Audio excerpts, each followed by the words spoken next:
We've got another amazing true Bible story today. It's from the book of Matthew. The Bible tells us that Jesus had been teaching and talking to people near a big lake all day. As the day was ending, Jesus told his friends, his disciples, to sail across the lake, and he would catch up with them later. Jesus wanted some time alone to pray, to talk to God, his Father. Jesus' disciples did as Jesus told them. They hopped into the boat and began sailing across the lake. While the disciples were making their way across the lake, the sun set, and they were out on the water in the dark.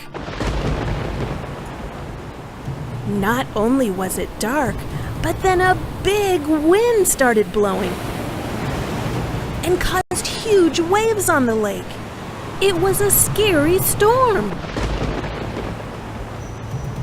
Late into the night and through the rough storm, the disciples saw something strange coming toward them over the water. The disciples were even more scared at the weird sight and cried out, "It's a ghost!" But then, over the storm, they heard a voice say, "Don't be afraid." They knew the voice. It was Jesus.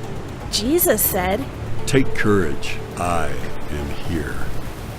Peter called out to Jesus, "Lord, if it's really you, tell me to come to you, walking on the water." Jesus said to Peter, "Yes, come."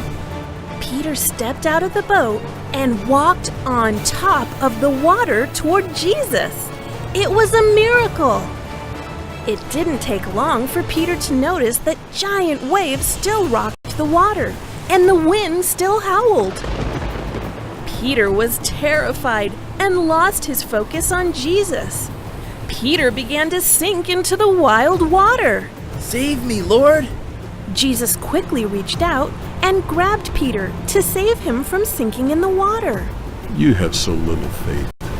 Why did you doubt me? When Peter and Jesus got into the boat, the storm stopped, and the disciples worshiped Jesus, saying, You really are the Son of God. Even though Peter had started to sink in the water, seeing Jesus had given him a lot of courage. Jesus gives us courage.